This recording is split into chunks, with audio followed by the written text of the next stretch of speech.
The water ban in Toledo may be lifted, but residents of Cleveland were left wondering, would such an issue happen to us? We spoke with Commissioner of Cleveland Water, Margevicius, to find out how the Cleveland Water Department monitors our water and keeps residents safe.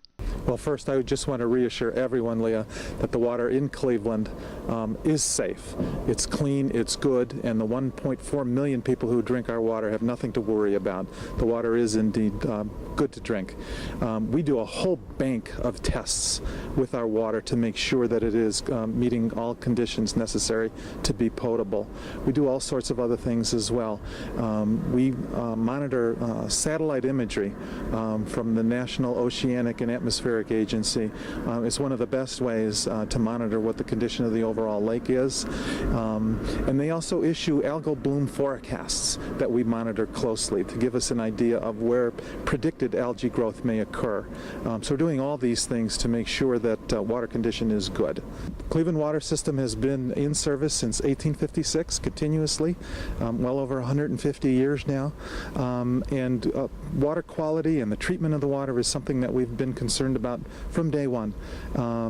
For well over 100 years, we've been treating water to a high level of treatment, always going with high industry standards as far as the water quality that we put out, as something that we take very seriously as something that's important to us. Now, algae bloom obviously is the main cause of the situation in Toledo. Can you explain to viewers what that exactly is? That they may be confused as to how this algae just develops here in our lake. Certainly. Algae is a microorganism that grows in lake conditions, water conditions. Several factors need to be in place for algal growth to occur. You need sunshine. They consume sunshine to produce chlorophyll as part of their growth process. They need the water environment. Generally, they like warmer temperatures to occur. And they need nutrients. They need food or growth to occur. And one of the best sources of food for algae to consume in Lake Erie is phosphorus. And that's a condition that greatly differs from what they're seeing in the western basin out Toledo way versus here. A lot more phosphorus due to runoff from fertilizers out in the western basin compared to what we have to deal with here.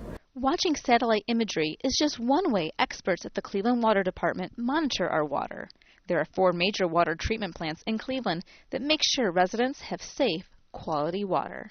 Now, something that people that come down to Edgewater might notice is out in our water is a 5-mile crib. Now, can you tell us what this 5-mile crib does? Certainly. That is one of the intakes for our 4 water treatment plants. This one is 5 miles actually from the Kirtland Water Treatment Plant, but about 3.5 miles as the crow flies from the edge of the lake here. Over the long history of the Cleveland water system, the intake structures have been moved farther and farther away from shore to get to where the water is cleanest and the most pristine. So the intakes are far away from the influences of human activity, away from the influence of the Cuyahoga River, for example. Water is much cleaner that far out. And the intakes are not right at the surface of the water. They're below surface. The other 3 plants take nearer to the bottom of the lake. So we get the water where it's as clean as possible to get it from in Lake Erie. Now, is there something that residents of Cleveland can do to help keep the water clean, making your job easier? Well, one of the things about the Central Basin is its relative cleanliness compared to the Western Basin, and doing any sorts of things to reduce the nutrient deposits into the lake is something that we want to encourage. So there's any number of initiatives that are out there to reduce phosphorus, for example, that may get into the environment, are all good things to do. I just again want to reassure customers that we're on high notice. We're ready to react if any conditions were to warrant something. Powder activated carbon is one of the best ways, and we're ready to react and increase dosages there. Changes in how we add chlorine to the water are all things that we do to optimize treatment. So we're on top of our game just to make sure that the water is good, clean, and safe, first and foremost for all of our customers.